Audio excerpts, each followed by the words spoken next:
There are moments when the world feels like it shifts beneath our feet, not just in a figurative sense, but literally. The ground trembling, the sky roaring, creation itself speaking in ways that demand our attention.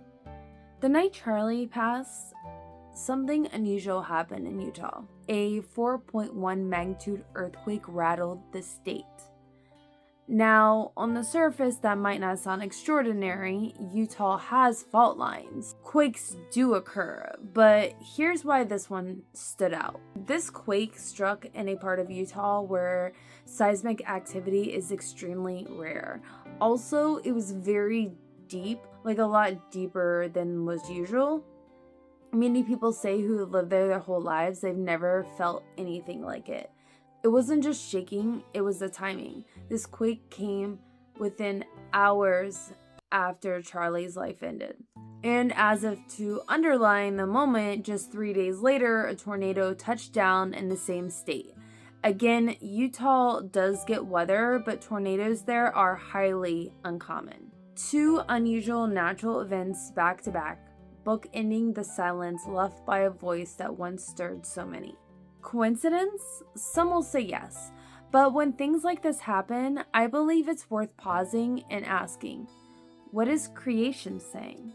The Bible reminds us that nature is not mute. Romans 8:22 says, the whole creation has been groaning as in pains of childbirth right up to the present time. The earth, the skies, the elements, these things have always been part of God's language. Think of Sinai, where smoke and trembling marked God's presence. Think of Calvary, when the ground shook and the rock split as Jesus breathed his last breath. Think of the prison in Philippi, when an earthquake flung open the doors in Acts 16. Again and again, scripture shows us sometimes the earth itself responds when heaven moves. And here's where it gets even more haunting. Some people pointed to Acts 7:57 in the wake of this quake. That's the very moment Stephen, the first Christian martyr, was silenced. The verse reads, "At this they covered their ears, and with a loud shout they all rushed to him."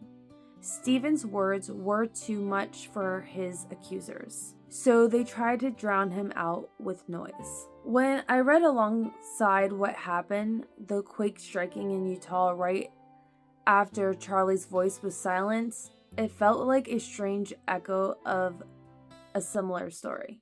And here's what makes it even more personal for me, because months ago, I had never heard of Stephen before, and at the time, I shared a video about Stephen's story, and I didn't fully understand why I felt so pressed to do it. But now looking back, it feels like revelation.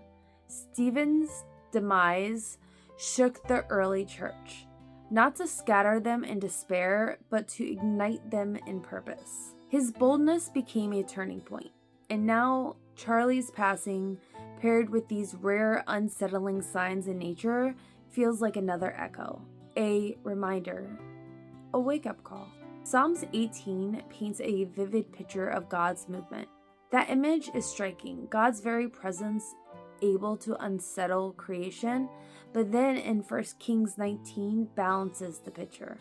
Elijah was told to stand on the mountain and wait for the Lord. A powerful wind came, but God was not in the wind. An earthquake shook the ground, but God was not in the quake. A fire roared, but God was not in the fire. And after all the noise came a gentle whisper. That's where Elijah found him, not in the chaos, but in the stillness after. And maybe that's the lesson for us here. The shaking gets our attention, the wind makes us look up, but the whisper is where the meaning lies. Charlie was bold, yes. He could stir debate, provoke thought, make noise when it needed to be made. But he also carried a clear, steady voice, one that often cut through confusion like a whisper of truth. And whispers linger.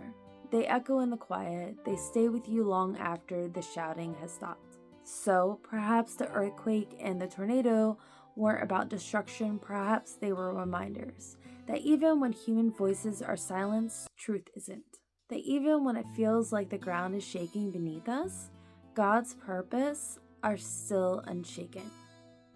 That's when the storm passes and the noise fade.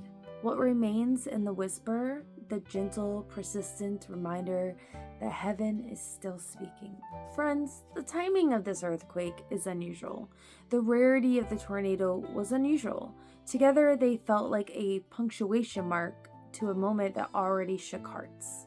And biblically, when creation moves like this, it often signals something deeper than chance. An invitation to look closer, to listen deeper, to remember that even when messengers fall silent, the message does not. So when the ground shakes in unexpected places, when the wind tears through without warning, maybe it's not only disruption, it's a wake-up call, a reminder that God still speaks, sometimes in thunder, sometimes in whispers, but always to draw us closer. Have a good night, guys. Bye.